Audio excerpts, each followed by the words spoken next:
उस उम्मीद पे खरे उतर जाओ।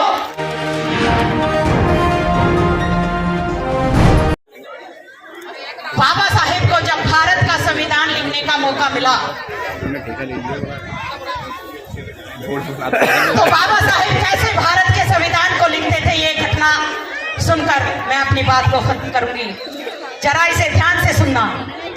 बाबा साहेब की हालत ठीक नहीं थी। बाबा साहेब के चश्मे का नंबर भी बहुत ज्यादा बढ़ गया था। उन्हें आंखों से ठीक से दिखाई नहीं देता था। वो दूसरे के कांधे पर हाथ रखकर उस समय चलते थे, हाथ में लाठी डंडा लेकर चलते थे।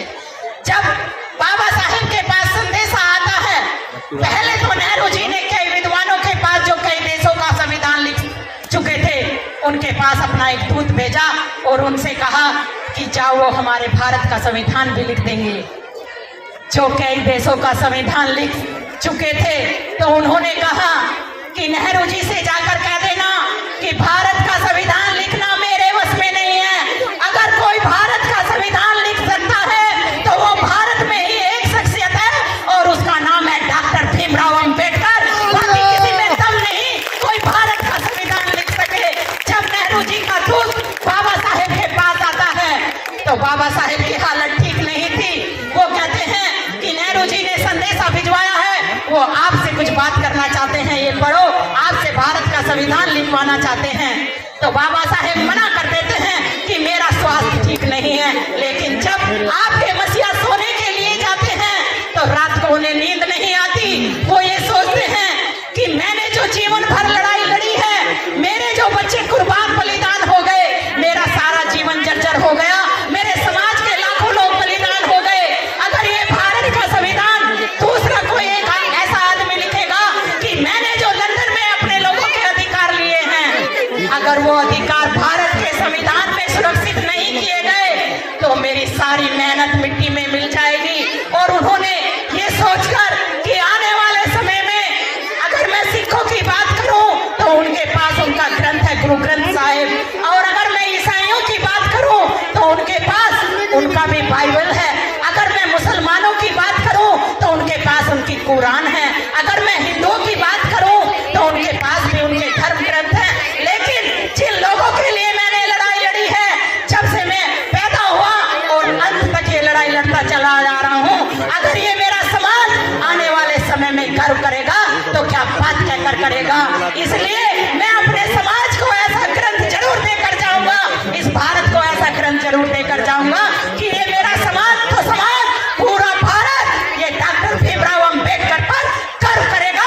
और बाबा साहेब संविधान लिखना स्वीकार कर लेते हैं, तब संविधान सभा बनाई जाती है, उसके अध्यक्ष बाबा साहेब बनाए जाते हैं।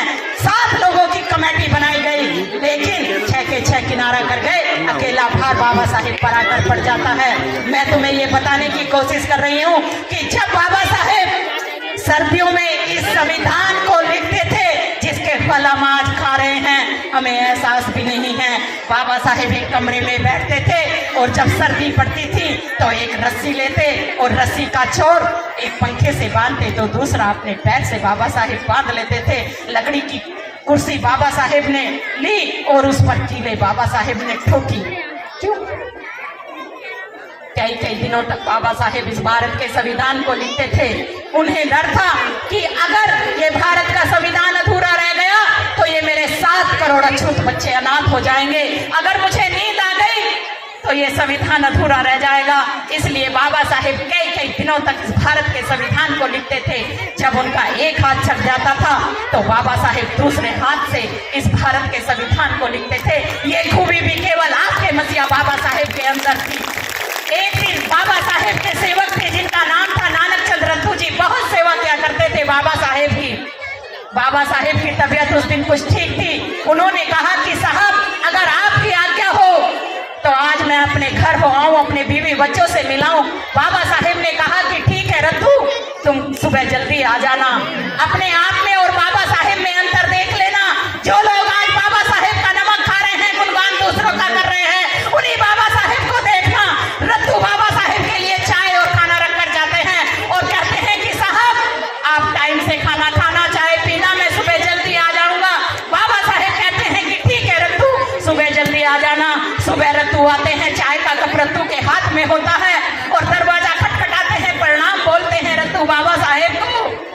ना। तो बाबा साहेब के मुंह से आवाज निकलती है, अरे रत्तू तुम घर नहीं गए। पूरी रात खत्म हो गई, सुबह रत्तू चाय लेकर आते हैं। बाबा साहेब कहते हैं, अरे रत्तू तुम घर नहीं गए। रत्तू की आंखों में आंसू आते हैं और वो रोते हैं और बाबा साहेब से एक सवाल पूछ लेते हैं।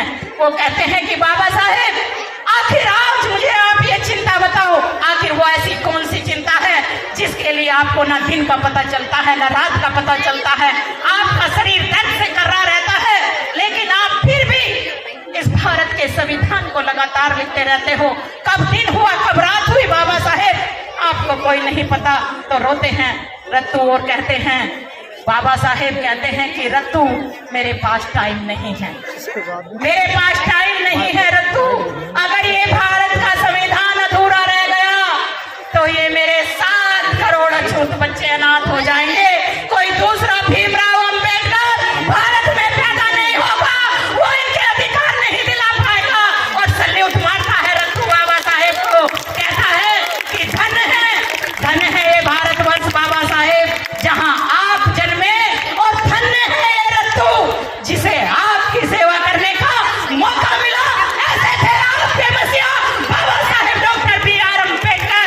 अगर आपके अंदर जरा भी सम्मान स्वाभिमान बाकी बचा है तो है मेरे समाज के लोगों, जागो। और बाबा साहेब ने जो आपसे उम्मीद की, उस उम्मीद पे खरे उतर जाओ। बाबा साहेब ने कहा कि जाओ, 1 मिनट का टाइम मैं और लूंगी। और बाबा साहेब ने कह दिया कि जाओ, अपने घर की दीवारों पर लिख दो कि हम इस देश के शासक हैं। बाबा साहेब ने कहा कि मंदिर दूसरों के लिए छोड़ दो, अपने बच्चों के लिए स्कूल कॉलेज यूनिवर्सिटी खोल दो। हमें मंदिर नहीं चाहिए, हमें तो पद चाहिए, हमें इस समाज का उद्धार चाहिए और हमें भगवान बुद्ध चाहिए, जिसे हम में आकर आपके बच्चे वैज्ञानिक बनेंगे, डॉक्टर बनेंगे, IAS और PCS बनेंगे। तो इसलिए अपनी आर्थिक स्थिति को सुधारो। मनुस्मृति और संविधान में क्या अंतर है, मैंने मनुस्मृति को बताया। तो मनुस्मृति क्या कहती थी, एक पढ़ेगा एक लड़ेगा एक करे व्यापार, यानी कि ब्राह्मण पढ़ेगा, राजपूत राज करेगा, बनिया व्यापार करेगा। और आगे मनुस्मृति क्या कहती है, एक पढ़ेगा एक लड़ेगा एक करे व्यापार, और इन तीनों की सेवा करना सुधरो और अति सुधरो का अधिकार। ये था मनु का विधान। लेकिन बाबा साहेब ने कहा कि ये भारत किसी के पास भी पनौती नहीं है, यहाँ केवल यही लोग नहीं पढ़ेंगे, एक ही वन राज नहीं करेगा, एक ही वन व्यापार नहीं करेगा और बाकी 85% अनपढ़ रहेगा। इसलिए ये डॉक्टर भीमराव अंबेडकर इस मनुस्मृति को अपने जूते की नोक के नीचे रखता है और इसके देश के अंदर क्या अधिकार सबको देता है। बाबा साहेब ने भारत का संविधान बनाकर क्या कहा, सब पढ़ेंगे, पढ़ते हैं नहीं पढ़ते, और अपने अपने अधिकारों के लिए सब लड़ेंगे। तो लाइन बनती है, सब पढ़ेंगे सब लड़ेंगे सब करें व्यापार। करते हो या नहीं करते?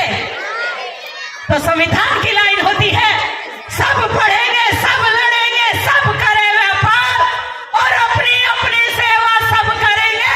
ये है बाबा का संविधान, ये है बाबा का संविधान। बाबा साहब अमर रहे, बाबा साहब अमर रहे, अमर रहे, अमर रहे, बाबा साहब अमर। तो तुम्हें भीम युग चाहिए या तुम्हें दूसरा किसी और का युग चाहिए? मैं नाम नहीं लेना चाहती, बोलो क्या चाहिए?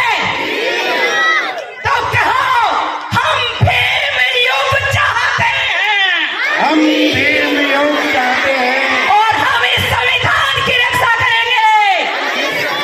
करेंगे। इस खबर को देखने के बाद क्या है आपकी राय, नीचे दिए गए कमेंट बॉक्स में दीजिए अपनी राय। ऐसी तमाम बड़ी खबरों को देखने के लिए जुड़े रहिए हमारे साथ। खबर अच्छी लगे तो लाइक कीजिए और शेयर कीजिए, और हाँ, चैनल को सब्सक्राइब कर घंटे वाली बटन को दबाना ना भूलिए। फिर आते हैं आपके बीच कुछ खास खबरों के साथ, तब तक के लिए नमस्कार, जय भीम।